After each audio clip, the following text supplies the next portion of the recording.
The room went quiet the first time I realized how easy it is to turn rumor into truth. Not because anyone proved something, but because stories are better when they're tangled, mysterious, and loud. Start with a superstar who's suddenly gone, follow the money, and watch how every detail gets bent. Grief becomes scandal, success becomes proof of a secret pact, and every awkward photo turns into a clue. That's not folklore. That's narrative engineering, and it's been happening right under our noses for decades. It's simple to mock the people who link celebrities to shadowy cabals. It's even easier to shrug and call it internet nonsense, but the real problem isn't whether those secret societies exist. When a life ends suddenly, when millions are on the table, there is appetite and motive to reshape the truth. The conspiracy becomes a fog that protects whoever benefits from the confusion. Think about how narratives travel. A rumor starts small, an odd quote in an interview, an unexplained absence, a throwaway line from a manager. Then algorithms amplify the weirdest take because outrage and mystery get clicks. Fans, grieving and hungry for meaning, latch onto patterns. The narrative needs only a few loud believers to look like a movement. So what started as speculation becomes a familiar arc. He was on top, then he got too loud, then he was gone. Replace names, repeat the pattern, and suddenly you have a theory that stands taller than the facts. There's another pull at work here, the human need to simplify.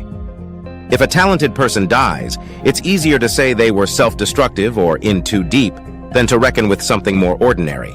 Mismanagement, greed, incompetence, or someone else's calculated cruelty for profit.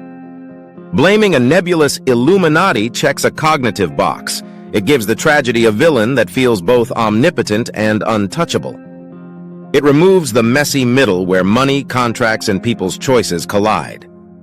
And when the villain is vague, it's impossible to prove or disprove, which makes the story resilient. Behind the flash of headlines, there are real dollars and real incentives. The music business, film studios, and big media pipelines are enormous machines. When one artist dies, the ripple effects on catalog value, rights, and publicity can be measured in millions. That's when neutral observers should be skeptical, not of the grieving fans, but of the narratives being pushed. Who profits from a loud, sensational story? Who gains control over the deceased's music, brand, or silence? Those are the questions that matter, because they point to motives we can examine.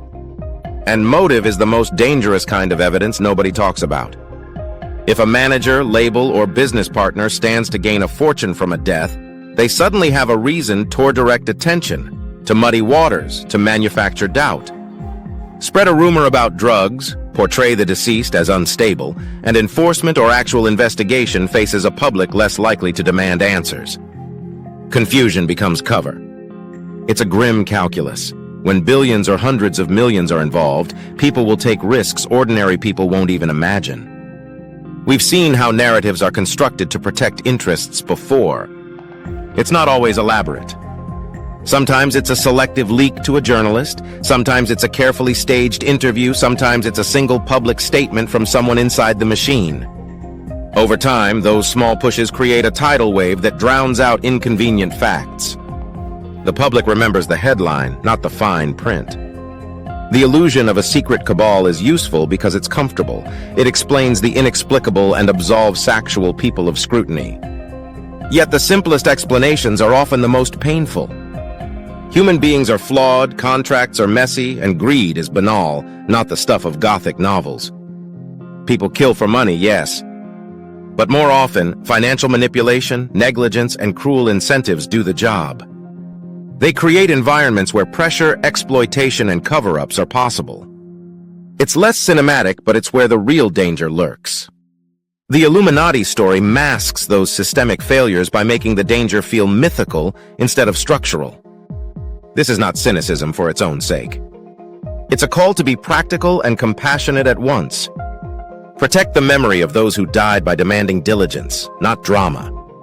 Hold power to account by following contracts and money, not outlandish symbols. When we stop substituting mystery for investigation, we make space for real justice, the kind that can be documented, argued, and enforced. Finally, Don't let the seduction of conspiracy rob you of the person beneath the headlines. Remember the songs, the moments, the ordinary human gestures that made someone matter. If you want to honor a legacy, do it by learning how the system works and by fighting for transparency, not by elevating a myth that benefits the very people who profited in the first place. Grief deserves truth. Fame deserves accountability. And the rest of us deserve stories that help us see what actually happened, not just what's easiest to believe.